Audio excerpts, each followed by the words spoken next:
Voilà, bonsoir à tous.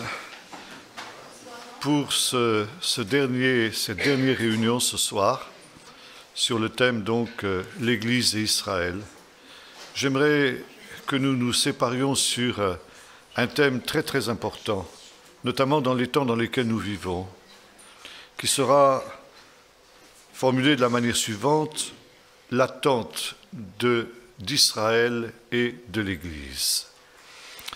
Et pour cela, je voudrais que nous lisions une parabole après avoir lu un texte dans l'évangile de Luc au chapitre 17.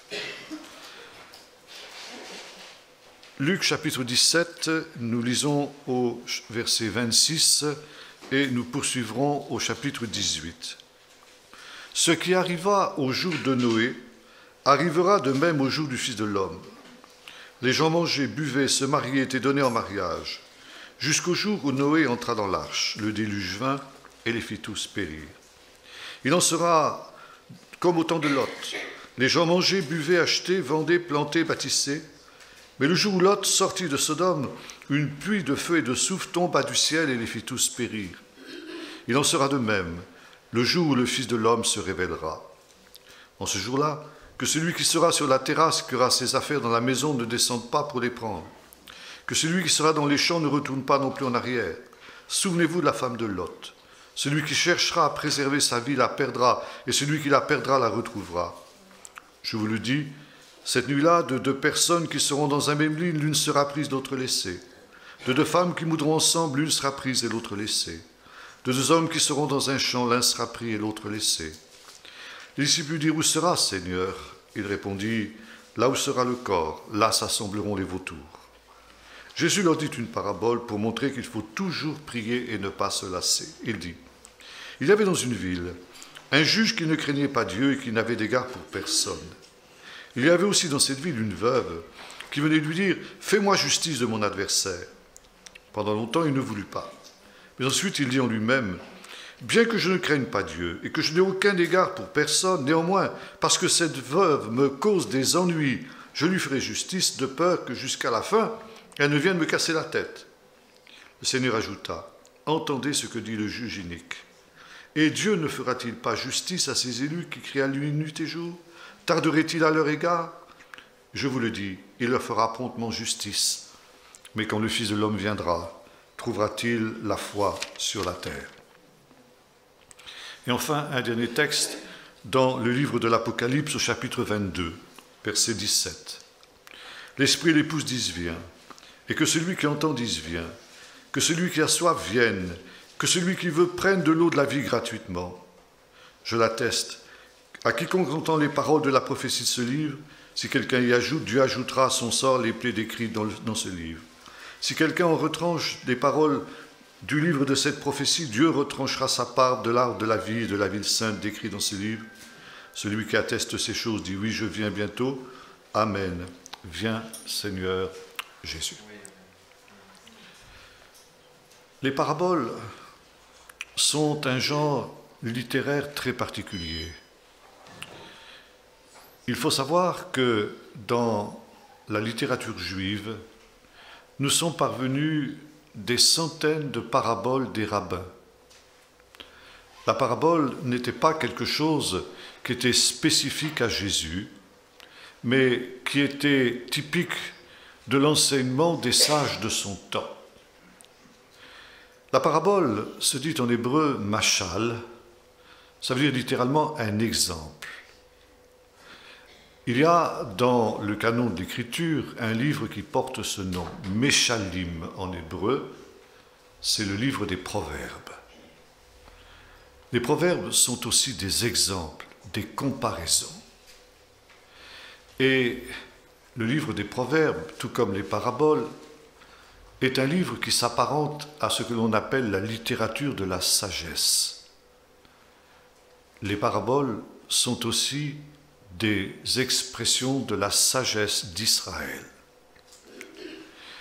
Et la parabole, parce qu'elle est ancrée dans cette sagesse, est aussi quelque chose qui a une relation avec le temps de la fin. Pourquoi les sages parlaient-ils en parabole? pourquoi Jésus parlait-il en parabole? Parce qu'il y a des réalités du monde qui vient, du monde futur, qui ne sont pas compréhensibles à l'homme naturel. Et pour parler de ces réalités qui sont au-delà de notre sagesse, au-delà de notre compréhension, Dieu est obligé d'employer des exemples, des comparaisons. Et toute parabole, d'une certaine manière, est une petite apocalypse, parce qu'elle exprime la manière dont viendra le royaume de Dieu.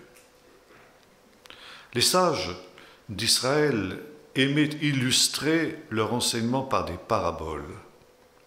Jésus enseignait essentiellement en paraboles.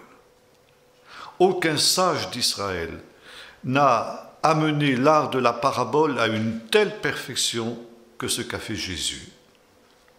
Et l'on peut dire que Jésus était un maître parabolier.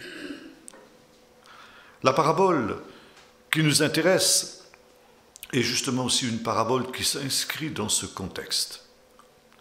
C'est la raison pour laquelle j'ai lu les versets précédents qui introduisent ce qui va être l'enseignement de Jésus dans ce texte.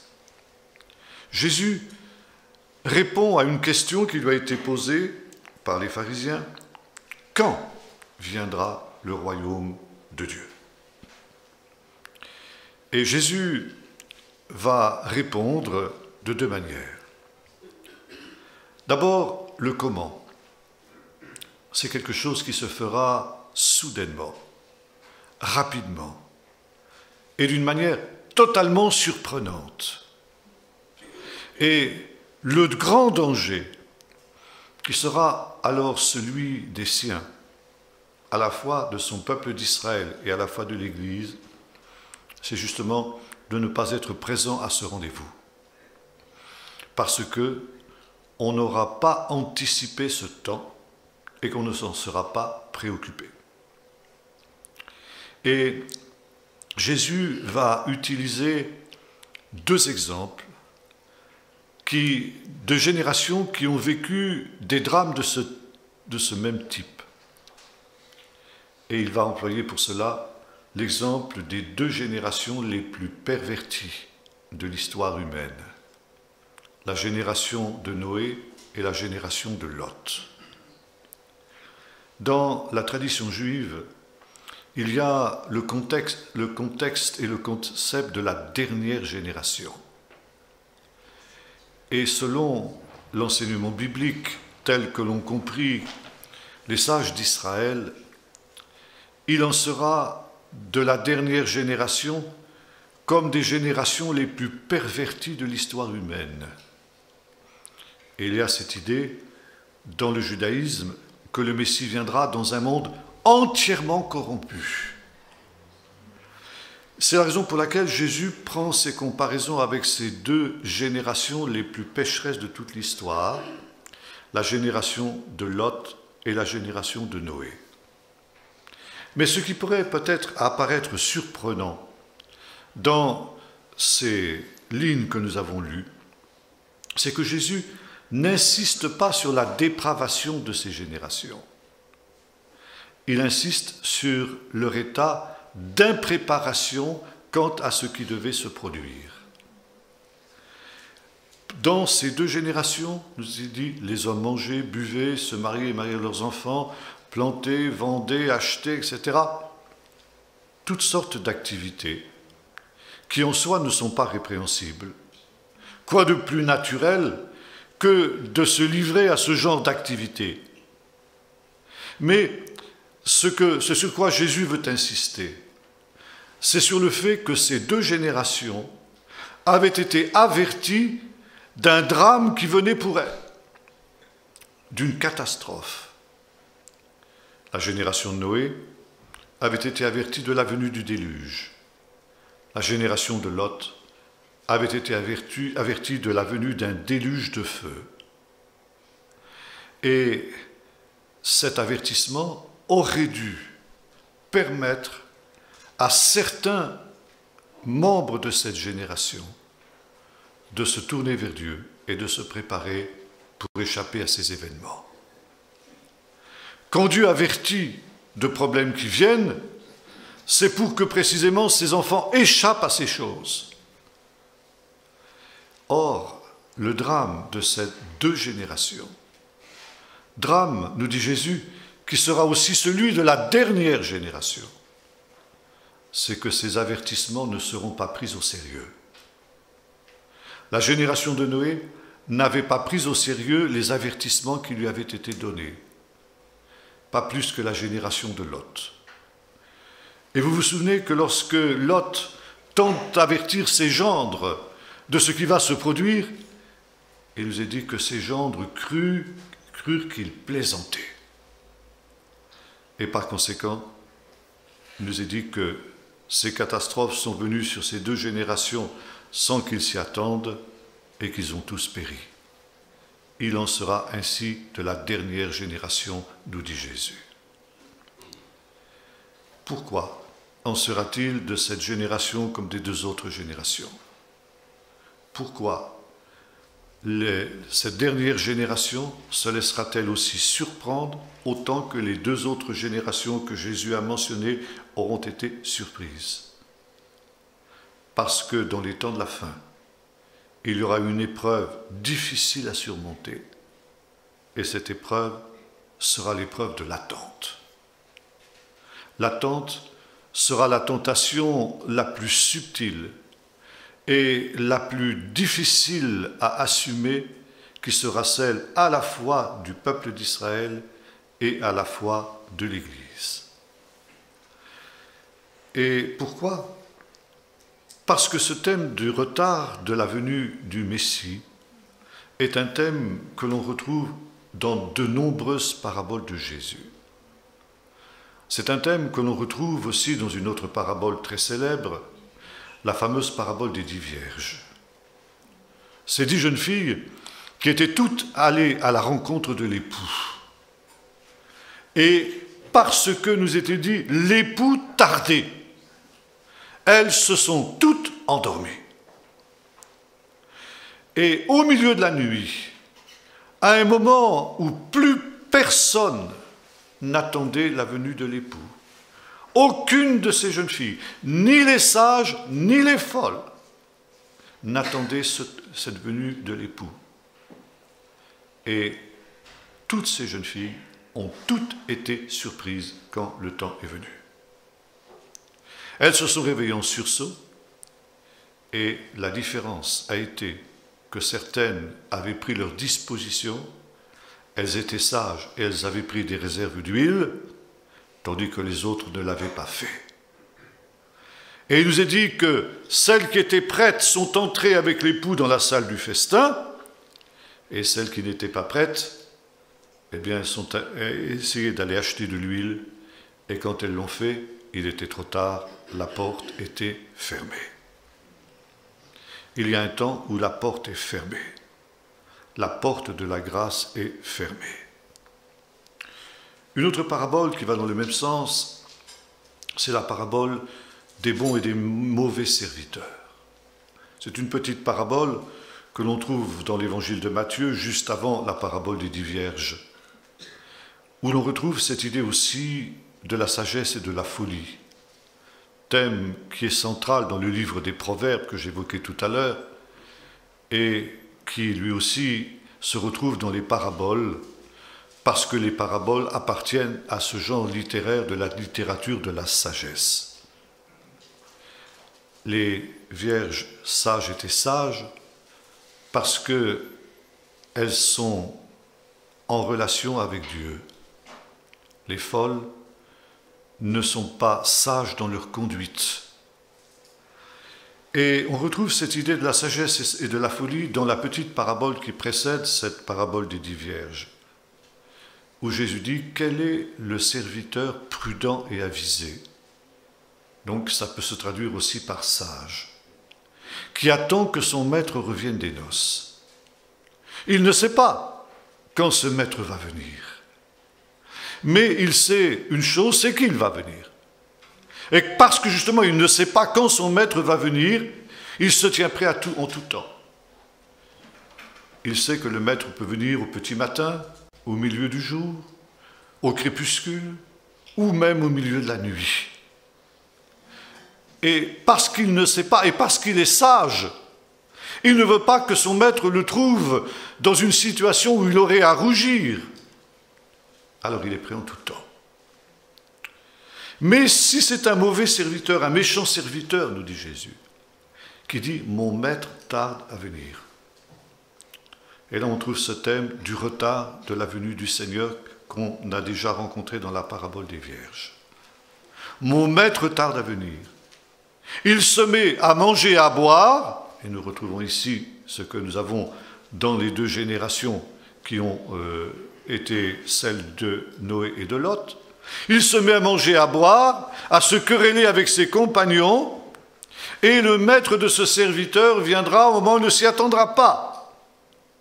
Il le trouvera dans une situation où ce serviteur aura à rougir. Et sa part, évidemment, sera avec les infidèles. Et la conclusion de Jésus est celle-ci, « Veillez donc et priez, puisque vous ne savez ni le jour ni l'heure. » Encore une fois, qu'y a-t-il de mauvais de manger, de boire, de se marier, de marier ses enfants, de s'occuper de ces problèmes quotidiens de notre existence? C'est normal qu'on mange et qu'on boive. C'est normal qu'on se marie et qu'on marie ses enfants. C'est normal qu'on vende, qu'on achète, qu'on plante, qu'on bâtisse, etc. Mais Jésus ne reproche pas à ces gens de s'être comportés de cette manière, mais d'avoir fait de ce qu'il appelle dans un autre texte les soucis de la vie. C'est-à-dire justement ces soucis du manger et du boire, ça veut dire des choses de la vie quotidienne, le tout de leur existence. Ces problèmes quotidiens, ces soucis de la vie avaient tellement accaparé l'esprit des gens de ces générations qu'ils en étaient venus à oublier l'essentiel. La venue de ce jugement de Dieu et par conséquent que la première de leurs préoccupations aurait dû être comment échapper à cette catastrophe qui allait venir. Mais comme les événements ont tardé, depuis que Noé avait commencé à construire son arche, des siècles, des centaines d'années sont passées. Et ces gens se sont dit, non, c'est pas possible, ça ne s'accomplira pas. Pour ce qui est de Lot, nous avons vu les gens de Lot penser qu'il plaisantait. Ils n'ont pas pris au sérieux les avertissements de Dieu. Et la catastrophe les a atteints d'une manière totalement surprenante. Dans de nombreux textes du Nouveau Testament, la venue du Seigneur est comparée à celle d'un voleur dans la nuit. Vous trouvez ça chez Jésus, vous trouvez ça chez Paul, vous trouvez ça chez Jacques et chez Pierre. C'est dire que c'était un thème qui était répandu dans tout le christianisme ancien. Les chrétiens d'autrefois étaient avertis que le Seigneur pouvait venir comme un voleur dans la nuit. Un voleur, quand il vient vous visiter, il ne vous envoie pas une petite carte de visite 24 heures avant en disant « J'aurai l'honneur de visiter votre demeure à minuit demain soir ». Vous imaginez l'accueil qui lui serait réservé. Il y a un certain nombre d'années de cela, j'ai eu la possibilité d'entrer en contact avec un pasteur, ancien pasteur de l'Église réformée de France, qui, pendant la Deuxième Guerre mondiale, avait fait de la résistance. Et notamment, il avait sauvé de nombreux Juifs, et pour cette raison, il était considéré par l'État d'Israël comme un juste des nations. Il avait reçu la médaille des justes, lui et sa femme, pour les Juifs qu'il avait sauvés. Et pour ce faire, il avait entrepris la nuit d'aller cambrioler les commandantures allemandes pour voler des vrais papiers, pour faire des faux papiers pour les Juifs. Et il me disait, pour cela, j'ai dû apprendre toutes les techniques des cambrioleurs. Et comme tout cambrioleur qui se respecte, je sais qu'il y a une certaine heure de la nuit à laquelle il faut arriver où on est sûr de trouver toutes les sentinelles endormies. J'ai jamais eu de problème quand je suis arrivé à cette heure-là. Il dit 7 heures, je ne vais pas vous la dire, parce que ça pourrait donner des idées à certains.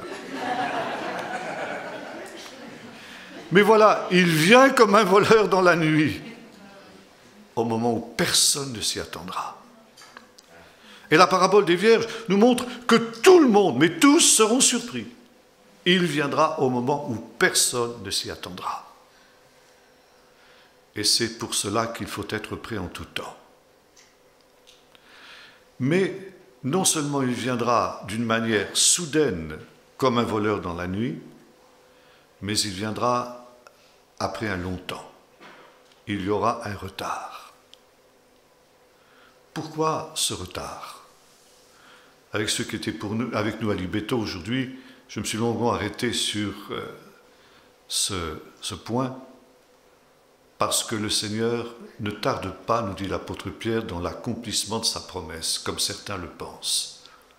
Mais il donne du temps pour que le maximum d'hommes et de femmes puissent se repentir et être sauvés.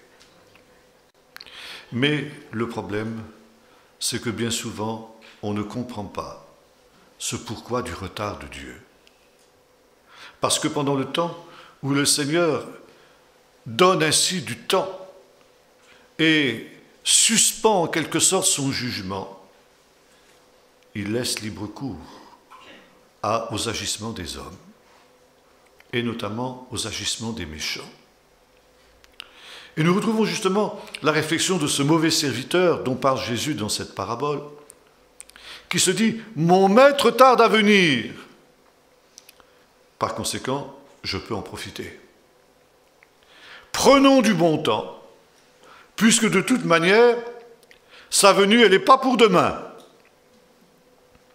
Il y a un certain nombre d'années, je parlais de ces choses avec un pasteur évangélique, et je lui disais, le Seigneur revient bientôt, il me disait, tu sais, ça fait 35 ans que j'entends ça. Alors tu sais, maintenant je me dis, ça peut encore durer 35 000 ans. Je dis non, certainement pas. Mon maître tarde à venir, donc allons-y. Buvons, mangeons, réjouissons-nous. Occupons-nous des affaires de la vie. Et les choses de Dieu, on verra ça plus tard. Et là est le piège, là est l'épreuve. Et maintenant, j'en reviens à la parabole dite du juge inique. Cette parabole, on la comprend souvent très mal. Souvent, on considère qu'il s'agit d'un enseignement que Jésus donne pour exhorter ses auditeurs à persévérer dans la prière, ce qui n'est pas faux. On trouve ça dans le verset 1er. Mais il y a aussi une autre raison pour laquelle Jésus donne cette parabole, car comme toutes les paraboles, elle touche à la venue du royaume. Et c'est la raison pour laquelle Luc a placé cette parabole juste après cet enseignement de Jésus sur ces deux générations, la génération de Noé et la génération de Lot. Et il nous dit ceci, les justes, c'est-à-dire à la fois le peuple d'Israël et l'Église, sont comme cette pauvre veuve. Ils sont exactement dans la situation de cette femme. Cette femme, non seulement elle est pauvre, petite, sans moyens, sans réputation, mais elle se trouve confrontée avec des adversaires qui l'oppriment et qui lui font du tort. Et devant les torts dont elle est victime, cette femme se tourne vers le juge, ce qui est l'attitude normale de quelqu'un qui se trouve confronté avec des puissants qui lui font du tort. Et elle va présenter sa cause à ce juge. Or, il se trouve que cette cause qui est la sienne est juste, parfaitement juste. Et elle s'attend avec une certaine naïveté à ce que ce juge reconnaisse la justesse de sa cause et lui fasse justice de sa partie adverse. Malheureusement pour elle, le juge auquel elle a affaire est un juge qui ne craint pas Dieu, un juge qui n'a aucune notion de la justice. Et comme cette femme est veuve, elle est pauvre, elle est non puissante, elle se trouve sans moyens, sans ressources. Il va ménager les adversaires de cette femme plutôt que de lui faire justice. Et pendant un long temps, nous est-il dit, cette situation va se figer. Systématiquement, le juge adresse à cette femme une fin de non-recevoir. Évidemment, il y aurait lieu de décourager cette veuve. Et cette veuve pourrait dire, eh bien, puisqu'elle en est ainsi, puisque j'ai bien compris que ce juge, c'est un juge duquel je n'ai rien à attendre, puisqu'il est injuste, eh bien, ce n'est pas la peine que j'insiste davantage. Il faut que je trouve une autre solution. Et cette solution pourrait être celle de ce méchant serviteur, puisque mon maître tarde à venir. C'est la même image. Quand le maître reviendra, il reviendra comme un juge. Il justifiera les justes et il châtiera les pécheurs. Et quand le maître tarde à venir, ça veut dire qu'il tarde à rendre justice à ses élus. Et la veuve se trouve dans cette situation où elle commence à se demander si elle ne ferait pas mieux de laisser tout tomber, parce que de toute manière, il n'y a rien à attendre de ce personnage qui est ce juge absolument inique. Seulement, elle ne se laisse pas décourager. Elle va insister, envers et contre tout, jusqu'à un moment où ce juge va craquer. Non pas, comme il le dit lui-même, parce qu'il a soudain découvert le sens de la justice, parce qu'il a soudain découvert que la cause de cette femme est juste, mais tout simplement parce qu'il en a assez qu'elle vienne lui rompre la tête. Et par conséquent, il va lui rendre justice. Et Jésus dit, écoutez ce que dit le juge inique.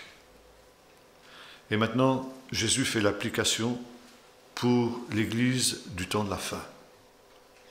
Il dit ceci, dans les temps de la fin, à cause de la patience et de la miséricorde de Dieu vis-à-vis des méchants, Dieu va suspendre ses jugements vis-à-vis de ces gens-là.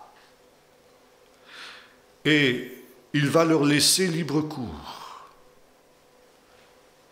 Dieu donne du temps aux méchants parce qu'il aime toute créature. Et il ne veut pas que le méchant périsse, mais qu'il se repente et qu'il vive. Et pour cette raison, Dieu donne du temps aux méchants. Vous vous souvenez de cette femme de l'Apocalypse qui est appelée Jézabel dans l'église de Thyatire? Le Seigneur dit, je lui ai donné du temps pour qu'elle se repente de son inconduite. Mais elle ne veut pas se repentir. Dans l'Épître aux Romains, l'apôtre s'adresse aussi aux méchants, aux pécheurs. Il lui dit, est-ce que tu ne te rends pas compte que la patience de Dieu envers toi te pousse à la repentance? Par cette patience que Dieu exerce vis-à-vis du méchant, Dieu espère de ce méchant qu'il se repente. Et le drame, c'est que malheureusement, 9 fois sur 10, le méchant se méprend totalement sur la raison de la patience de Dieu. Et il pense que Dieu est faible. Comme le dit le psalmiste, Dieu ne fait ni bien ni mal. Et puisque Dieu ne fait ni bien ni mal, puisque Dieu ne juge pas le mal, alors ou bien il est faible, ou bien il est injuste, un juge injuste, un juge inique. Dans un cas comme dans l'autre, puisque Dieu n'intervient pas, profitons-en.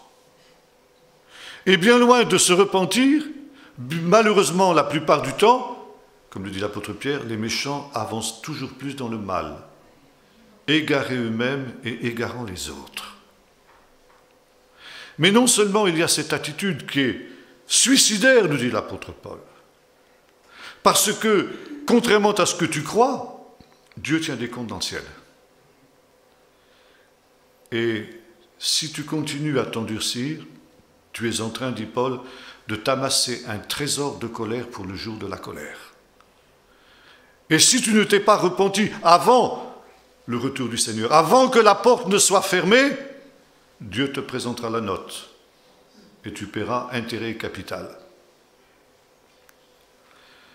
Alors, non seulement il y a cette patience de Dieu, le temps que nous vivons est un temps de la patience de Dieu, un temps de grâce, un temps où le Seigneur exerce sa bonté d'une manière illimitée envers tous les hommes, les justes et les méchants, parce que c'est un temps que chacun doit mettre à profit pour se tourner vers Dieu. Et comme le dira Jésus dans le Sermon sur la montagne, cette bonté de Dieu fait qu'il fait lever son soleil sur les bons et sur les méchants, il fait pleuvoir sur les justes et sur les injustes. Et le drame, c'est justement que pendant ce temps où les méchants se disent « Puisque Dieu ne fait ni bien ni mal, profitons-en, mangeons, buvons, péchons de mille et mille manières », alors les méchants oppriment les justes. Et les justes vont souffrir des mains des méchants. Et ils vont souffrir injustement. C'est la situation de cette veuve. Et alors, comme le montre le livre des psaumes, le juste crie vers Dieu. Il crie sa détresse. Il se tourne vers Dieu comme vers un juge, en disant « Seigneur, délivre-moi de la main de mes adversaires. Délivre-moi de la main des méchants. » Et c'est le thème de très très nombreux psaumes. Fais-moi justice, et pour cela, juge les méchants. La délivrance des justes ne pourra venir que lorsque les méchants seront jugés. Et le juste s'adresse à Dieu dans le livre des psaumes, comme cette veuve, en s'adressant à Dieu comme un juge, juge les méchants, Seigneur, pour que je sois délivré, moi, le juste, de leurs mains. Or, pour le psalmiste comme pour la veuve, Dieu ne répond pas à cette prière. Et c'est aussi le psaume 22 que Jésus a cité quand il était sur la croix. « Mon Dieu, pourquoi m'as-tu abandonné? Pourquoi t'éloignes-tu sans me secourir quand je crie vers toi ?» Pourquoi? Pourquoi ce silence de Dieu? Silence qui peut être pris soit comme une marque de faiblesse, nous l'avons vu tout à l'heure, de sa part, soit pire encore, comme une attitude d'un Dieu qui serait injuste. C'est une question qui va effleurer l'esprit d'un homme aussi consacré que l'est le prophète Jérémie, qui a vécu ce drame. Par la fidélité qui était la sienne à la vocation qui lui avait été adressée par le Seigneur d'être prophète des nations, il va se trouver confronté à la dureté de cœur de ceux vers lesquels il est envoyé, qui vont le persécuter. Et Jérémie crie sa détresse à Dieu. « Seigneur, délivre-moi de ces gens-là. » Et il constate que Dieu n'écoute pas, ne répond pas à cette prière. Et il pose la question à Dieu, « Seigneur, serais-tu comme une source dont je ne suis pas sûr ?» C'est un petit peu cette question, est-ce que vraiment, Seigneur, tu es un Dieu qui exerce la justice? C'était aussi la question d'Asaph dans un des psaumes. Est-ce qu'il y a un Dieu juste puisque les méchants prospèrent?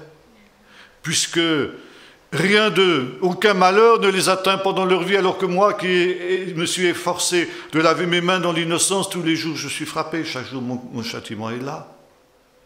Y a-t-il un Dieu juste dans le ciel?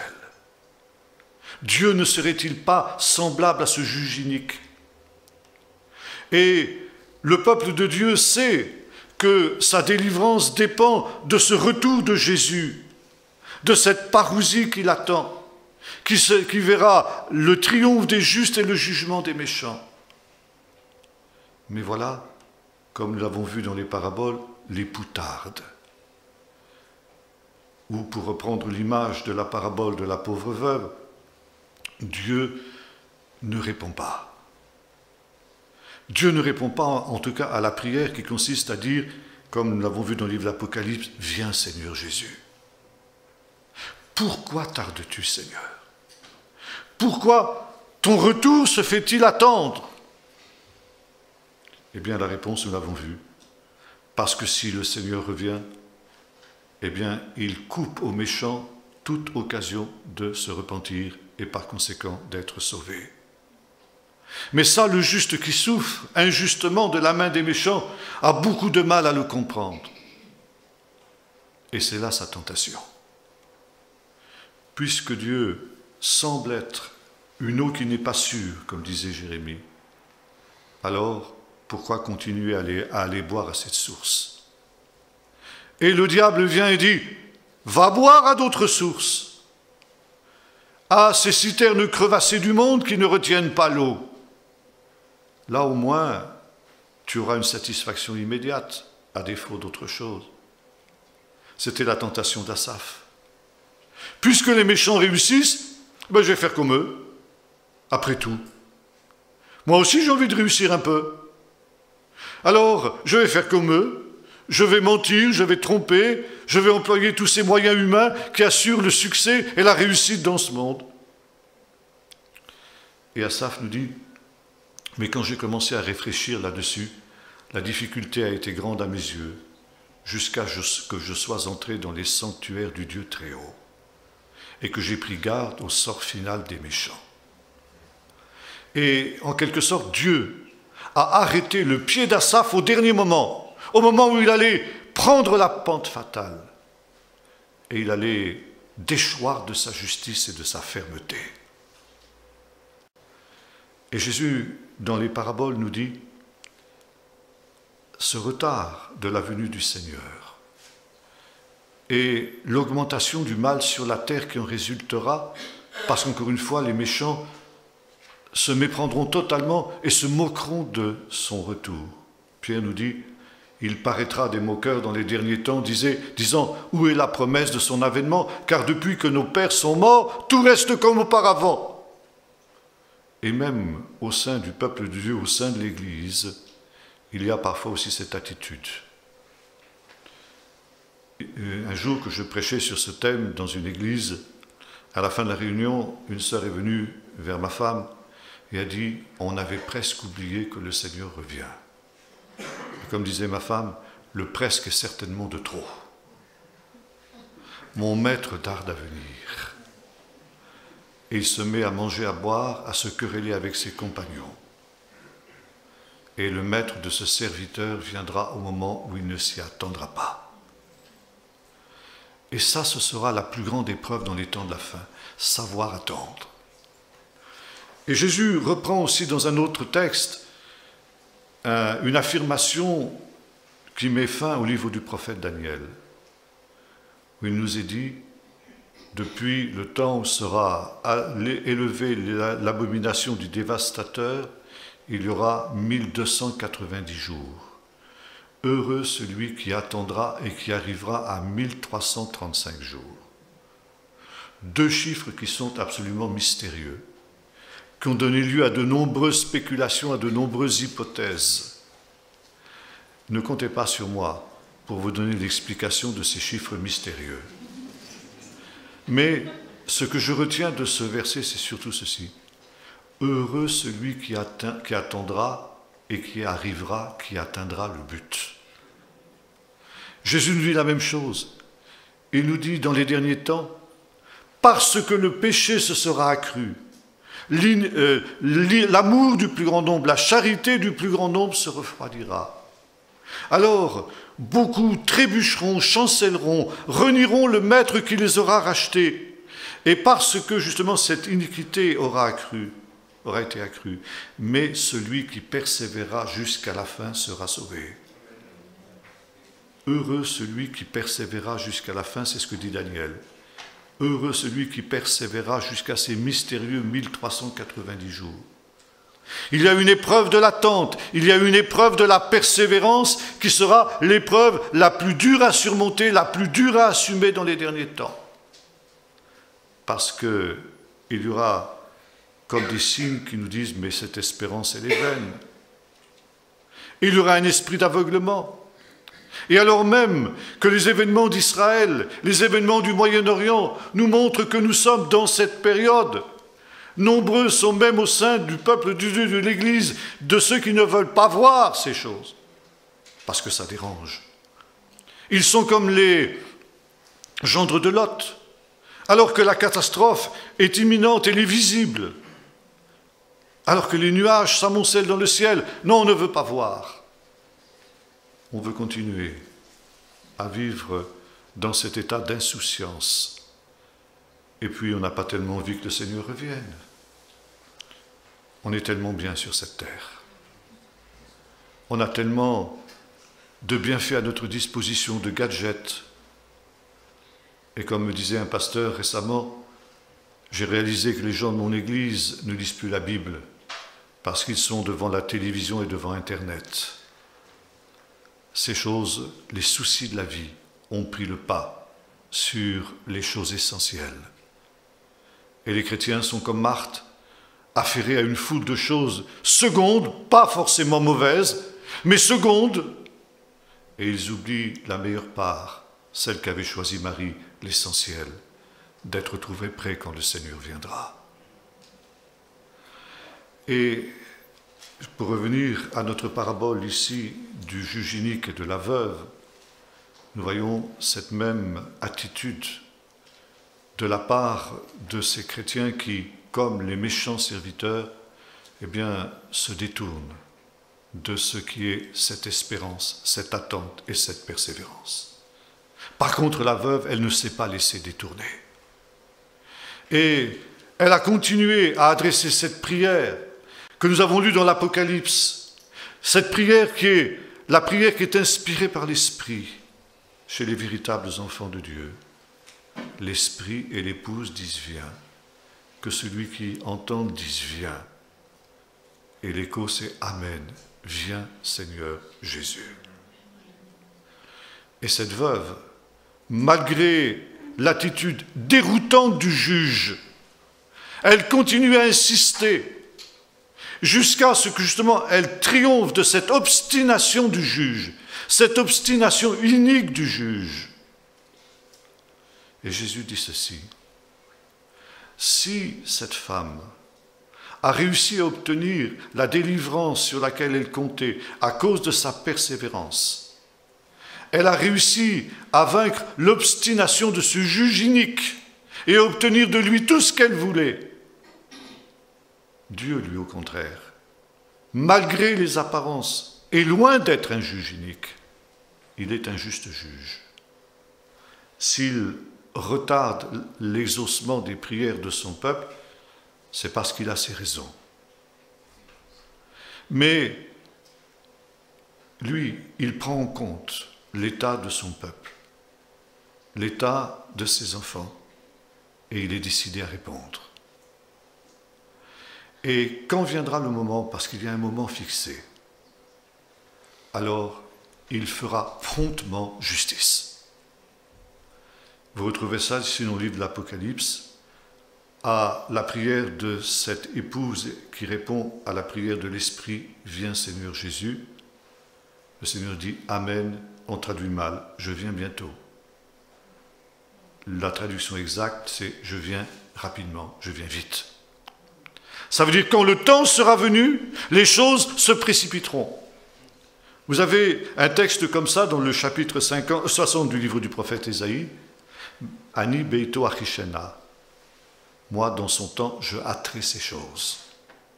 Ça veut dire que quand le temps sera venu, alors les choses se dérouleront avec une accélération extraordinaire. Et actuellement, nous voyons les événements qui se mettent en place. Et à mon sens, nous sommes proches de cette accélération de l'histoire. Je viens vite. Je vous le dis en vérité, dit Jésus dans cette parabole, il leur fera promptement justice. C'est la même idée, il agira vite. Parce qu'au contraire de ce juge-là, lui, le Seigneur, est un juste juge. Et il ajoute, mais quand le Fils de l'homme viendra, trouvera-t-il la foi sur la terre? Ça ne veut pas dire qu'il ne trouvera pas la foi en Dieu. Ça ne veut pas dire qu'il ne trouvera pas la foi dans la mort expiatoire de Jésus ou des éléments du credo de ce type. Ça signifie, est-ce qu'il trouvera la foi dans son retour? Est-ce qu'il trouvera des gens qui seront comme cette veuve, qui n'auront pas cessé de crier à lui nuit et jour? Nuit et jour, ça nous renvoie à cette parabole du serviteur prudent et avisé qui veille nuit et jour parce qu'il ne sait pas quand son maître va venir. Les justes crient à lui nuit et jour. Et Dieu n'est pas sourd aux prières de son peuple, comme on pourrait le supposer. Et Dieu tient compte de cette prière des justes. Mais il y a un temps. Le temps est fixé parce que quand le temps sera venu, alors, pour ceux qui ne sont pas prêts, la porte sera fermée, comme pour les vierges. Et comme le Seigneur veut que le maximum soit sauvé, le Seigneur retarde autant que possible son retour, même si cela doit représenter une épreuve supplémentaire pour les justes. Et c'est la raison pour laquelle le Seigneur demande avant toute chose une persévérance sans faille. Je disais tout à l'heure à ceux qui étaient avec moi à Libetto que j'ai à Bordeaux un ami qui est entrepreneur de travaux et il y a quelques années de cela, alors qu'il travaillait en été dans un terrain vague qu'il était en train de défricher pour y construire ensuite quelque chose. Il travaillait sur un bulldozer et il était en train de déblayer ce qu'il me disait être une véritable forêt vierge. Et soudain, la chenille droite de son bulle est montée sur un tronc d'arbre qui était à l'horizontale, comme ça. Et le poids du bulle a fait levier. Et l'arbre s'est redressé à la verticale, comme ça. Et il est allé heurter une branche qui était juste à l'aplomb de la cabine du frère. C'était l'été, elle était ouverte et notre ami était juste en tricot de corps. Et il y avait sur cette branche un nid de frelons asiatiques. Et ce nid de frelons asiatiques est tombé droit dans la cabine du frère. Et notre ami a été piqué par 56 frelons asiatiques. Un animal extrêmement dangereux. 56 piqûres de frelons, c'est plus qu'aucun être humain ne peut en supporter. Notre ami a eu le temps de se glisser hors de son engin, d'appeler ses fils, et il est tombé dans le coma. Quand le SAMU est arrivé, quelques instants après, il a été déclaré mort. On l'a emmené à l'hôpital, on a prévenu sa femme qu'il était mort. Il est resté 4h30 en état de mort clinique. Et au bout de 4h30, un miracle s'est produit, il est revenu à la vie. Et il a partagé avec sa femme ce qui s'était passé pendant ces 4h30 où il avait été dans la présence du Seigneur. Il a dit, dès que j'ai perdu connaissance, j'ai été transporté à une vitesse extraordinaire dans un lieu merveilleux. Et je me suis trouvé dans ce lieu de lumière, de joie, de paix, dans un bonheur que jamais je n'avais éprouvé de ma vie. Il dit, je n'ai pas vu le Seigneur, mais j'ai entendu sa voix. Il m'a dit, tu vas retourner sur la terre. Il a dit, non Seigneur, je suis trop bien ici. Le Seigneur a dit, ici, tu vas retourner sur la terre. Parce que c'est moi qui t'ai amené ici. Et je t'ai amené ici pour te confier une mission pour mon Église, un message pour mon Église. Tu vas retourner sur la terre et tu vas dire à mon Église que je reviens bientôt et qu'elle n'est pas prête et qu'elle ne se réjouit pas de ce que je reviens. Tu vas lui dire que je viens non pas pour enlever une prostituée, mais que je viens pour chercher une épouse. Et que si elle veut venir avec moi dans le ciel, il faut qu'elle se sanctifie, qu'elle se purifie. Tu vas leur dire qu'ils sont encombrés par les soucis de la vie. Et le Seigneur a beaucoup insisté sur ces soucis de la vie dont il est question ici dans notre texte. Et tu vas leur dire que le temps est beaucoup plus court qu'ils ne le pensent. Quelque temps plus tard, notre frère a eu à cœur de se rendre en Israël, là où se trouve mon fils comme volontaire. Il a passé 3 mois là-bas comme volontaire dans ce centre d'absorption de la gente juive. Et au bout de cette période, il a voulu mettre quelques jours de côté pour aller visiter le pays. Il s'est rendu à Jérusalem, où il a été hébergé par un couple de croyants messianiques, juifs. Et bien sûr, notre frère, quand il arrive quelque part, il a tellement été impressionné par ce qu'il a vécu que la première chose qu'il fait, c'est de raconter à tous ceux qui sont capables de l'entendre ce que le Seigneur lui a dit. Et quand il a commencé à partager cette expérience qu'il avait faite, son hôte lui a introduit, mais écoutez frère, c'est extraordinaire quand je vous entends, parce que figurez-vous que moi j'ai vécu la même expérience il y a quelques temps. À la suite d'un arrêt cardiaque, moi aussi je suis resté, alors un peu moins que lui, je crois que c'était 3 heures en état de mort clinique, et j'ai vécu la même expérience que vous, et j'ai entendu le même message du Seigneur, mot pour mot. Mot pour mot. Et il a redit exactement ce que le frère avait entendu. Alors c'était vraiment extraordinaire.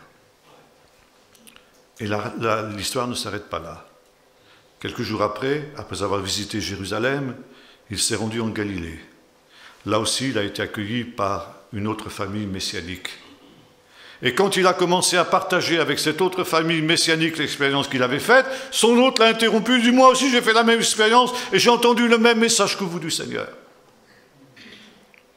Et quand Emmanuel m'a raconté ça, je lui ai dit « Ça c'est ce qui est écrit dans le livre du Lévitique.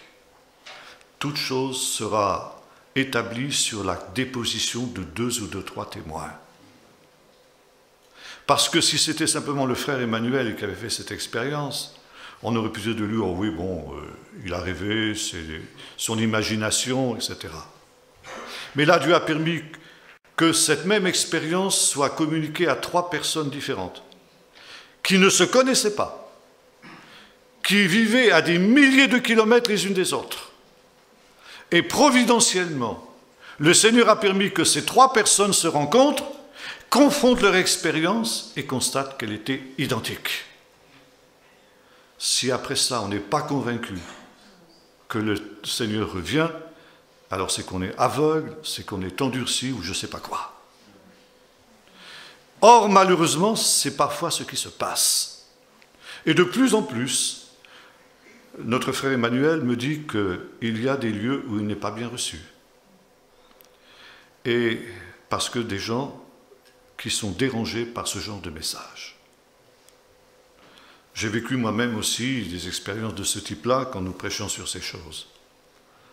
Il y a quelques années de cela, je faisais toute une série sur l'Apocalypse dans un centre de vacances dans le sud-ouest de la France. Et après 2 ou 3 séances, 3 réunions, une personne qui était ancienne dans son église, est venu me voir et m'a dit « Écoutez frère, si vous continuez à prêcher là-dessus, je ne viendrai plus parce que je ne supporte plus. » Et elle n'est plus venue.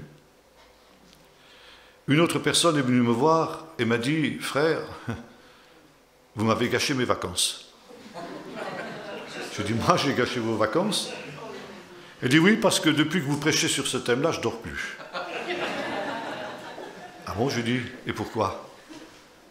Eh bien, elle m'a dit « Parce que je crois que je ne suis pas prête. » Mais je lui dis « C'est merveilleux. C'est le Seigneur qui vous parle. Parce qu'il vaut mieux que vous vous réveillez maintenant, plutôt que quand le Seigneur reviendra et que vous soyez comme les vierges folles, que vous vous rendiez compte que vous n'avez pas d'huile, que vous arriviez trop tard pour en prendre. » Je lui dis « Placez-vous devant Dieu, mettez votre vie en ordre et vous verrez que vous passerez des vacances merveilleuses. » Une jeune fille est venue vers moi, toujours dans ce même camp. Elle m'a dit, vous savez, je dois vous dire honnêtement, frère, que je n'ai pas tellement envie que le Seigneur revienne vite. Parce que moi, je suis jeune. Vous, à votre âge, je comprends que... Mais vous comprenez, moi, j'ai envie de me marier et d'avoir des enfants. Bon, je peux comprendre ça. Et je dis oui, c'est très bien. Elle avait d'abord dit ceci, je veux vivre ma vie.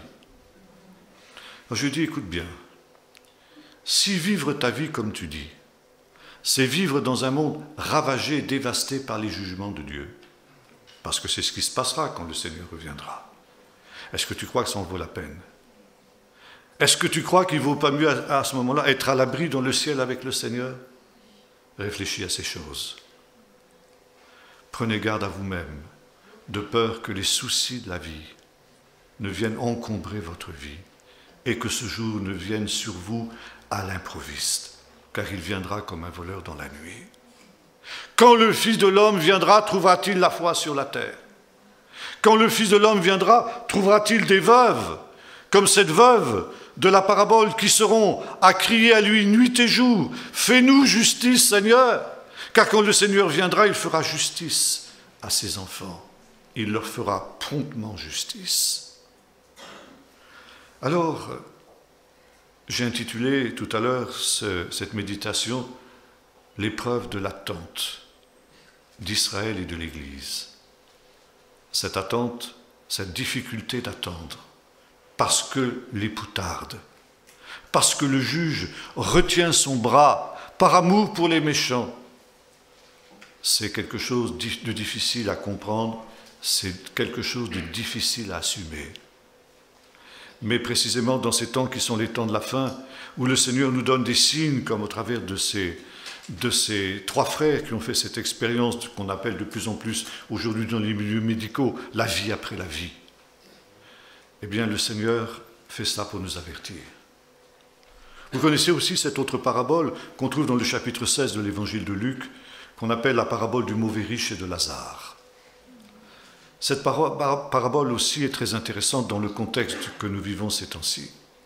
Vous vous souvenez de ce qu'était cette parabole? Un riche qui passait sa vie à banqueter et à faire la fête, comme on dirait aujourd'hui. Donc, il avait tout ce qui était à sa disposition, il avait des biens, il pouvait se payer cette vie de luxe. Et il y avait, à la porte de ce riche, nous était dit, un pauvre nommé Lazare, couvert d'ulcères, que les chiens léchaient, et qui avait tout simplement pour se nourrir les miettes qui tombaient de la table du riche. Et il nous est dit, vient un moment où les deux meurent. Et vous savez, il y a un thème dans les paraboles et dans les prophéties. C'est un thème que les exégètes appellent l'inversion prophétique.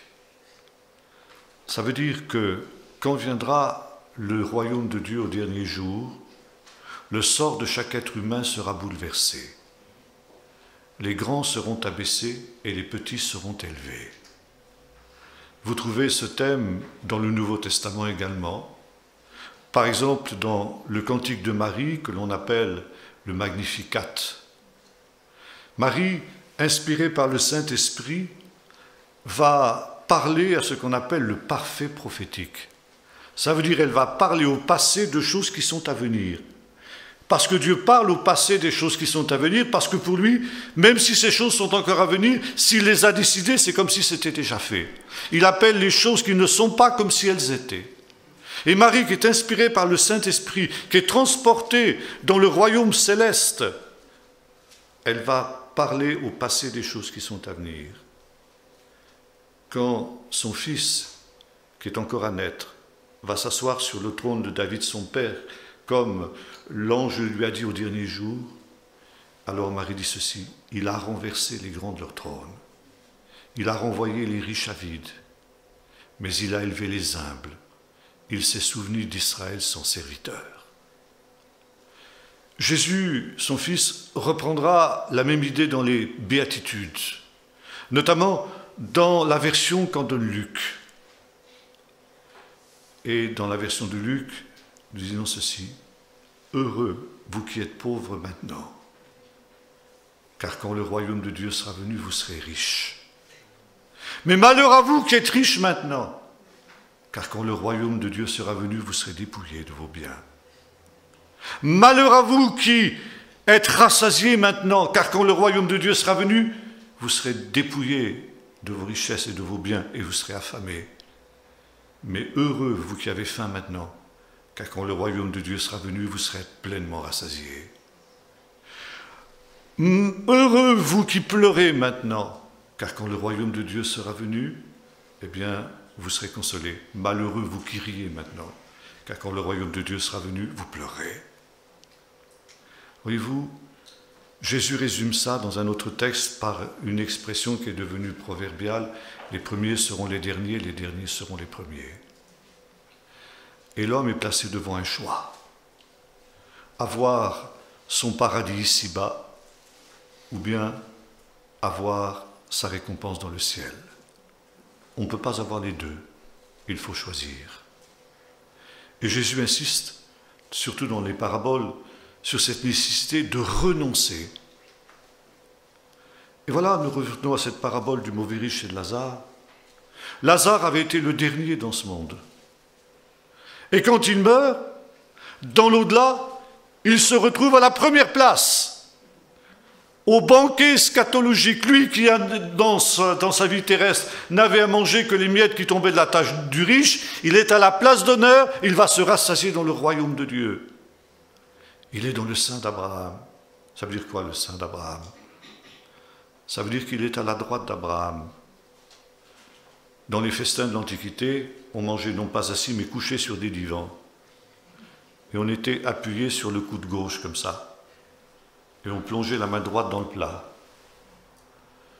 Et la place d'honneur était à la droite de celui qui présidait. Alors, quand on était à cette place d'honneur, on lui tournait le dos, comme ça, quand on était appuyé sur le coude gauche. Et quand on avait besoin de parler à son hôte, il fallait se pencher comme ça, on rencontrait sa poitrine. Vous vous souvenez que c'était la position de Jean le soir du dernier souper. Il nous est dit qu'il était couché sur le sein de Jésus, Jean, parce qu'il était à la place d'honneur, parce qu'il était le plus jeune des disciples, et le soir de Pâques, c'est une anticipation du royaume de Dieu. Les premiers sont les derniers. En temps normal, c'est le fils aîné qui est à la place d'honneur. Le soir de Pâques, c'est le plus petit. Les premiers sont les derniers. Et Lazare se trouve dans le sein d'Abraham, lui qui a été le plus petit sur la terre, lui qui a été le dernier sur la terre, il est le premier dans le ciel. Quant au mauvais riche, qui a été le premier sur la terre, il est le dernier dans le ciel. Il est dans le séjour des morts et il souffre. Et il dit, Père Abraham, envoie Lazare pour qu'il trempe son doigt dans de l'eau et qu'il vienne me rafraîchir. Lui qui a donné à manger à Lazare les miettes de sa table, dit, permets que Lazare vienne me donner au moins une miette de ce festin auquel il participe. Et Abraham lui répond, même ça, c'est pas possible. Alors, le riche dit, envoie au moins Lazare pour qu'il aille vers mes frères et qu'il les avertisse de ce qui va se passer. Et Abraham répond, ils ont Moïse et les prophètes qui les écoutent. S'ils n'écoutent pas Moïse et les prophètes, ils n'écouteront pas, même si quelqu'un des morts ressuscite. Or, nous vivons ce temps où le Seigneur permet que des morts ressuscitent pour venir nous dire. Pourquoi? Parce que nous sommes devenus lents à comprendre et à croire tout ce qu'ont annoncé les prophètes. Que Jésus reprochait aux disciples d'Emmaüs. Et dans sa miséricorde, Dieu nous donne ce qu'il a refusé à ce mauvais riche. Il permet que des morts comme Emmanuel et ses deux frères dont je parlais tout à l'heure ressuscitent pour nous annoncer que le Seigneur est celui qui vient bientôt. Ce qui veut dire que si nous négligeons ces avertissements, alors nous serons inexcusables. Je conclus. Quand le Fils de l'homme viendra, trouvera-t-il la foi sur la terre? Homme sans intelligence, lent à comprendre et à croire tout ce qu'ont écrit Moïse et les prophètes. Combien souvent le Seigneur pourrait-il dire cela de nous? Il pourrait le dire de moi en particulier.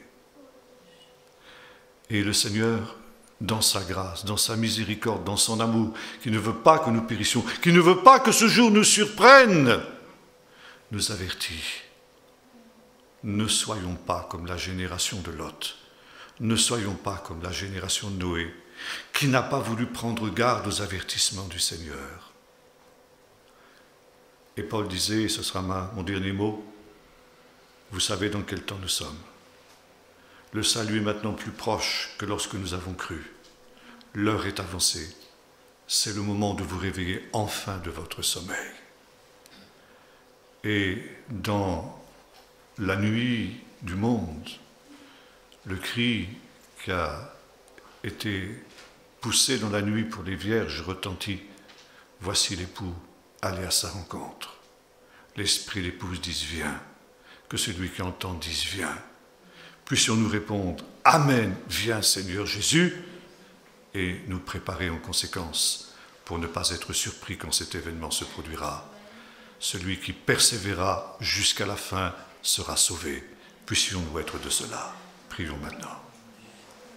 Seigneur notre Dieu, tu nous montres que nous vivons ces temps qui ont été annoncés par les prophètes, que ce qui est l'espérance d'Israël et l'espérance de ton Église est sur le point de se manifester, d'être réalisé. Et l'exemple d'Israël nous rappelle, Seigneur, que lorsque les temps ont été accomplis, Israël lui-même n'a pas reconnu ces temps où il a été visité. Tu nous dis, Seigneur, que ces choses leur sont arrivées pour nous servir d'exemple. Seigneur, ne permets pas que ton Église tombe dans ce même travers.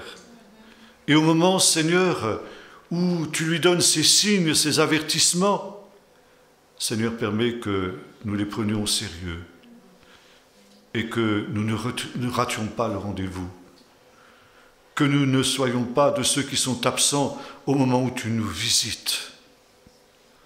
Seigneur, merci des avertissements que tu nous donnes. Merci des signes de la venue de ton royaume. Merci de ces frères que tu nous envoies pour nous attester ces choses. Merci surtout pour ta parole, pour Moïse et les prophètes et les apôtres qui nous ont enseigné ces choses. Seigneur, nous confessons humblement que nous sommes longs à croire tout ce qu'ont annoncé les prophètes. Et que souvent, Seigneur, nous serions tentés de nous retirer dans cette lutte, dans ce combat, dans cette persévérance jusqu'à la fin, dans ce combat de prière qui était celui de la veuve. Seigneur, aide-nous à réaliser que tu n'es pas un juge unique, comme nous pourrions le penser, que tu ne détournes pas ton oreille, comme l'avait fait ce juge, de la prière de tes enfants, et que, quand tu l'auras décidé, quand le temps sera venu, tu leur feras promptement justice. Et c'est pourquoi, avec l'Esprit et l'Épouse, nous te disons Amen. Viens Seigneur Jésus. Maranatha. Amen.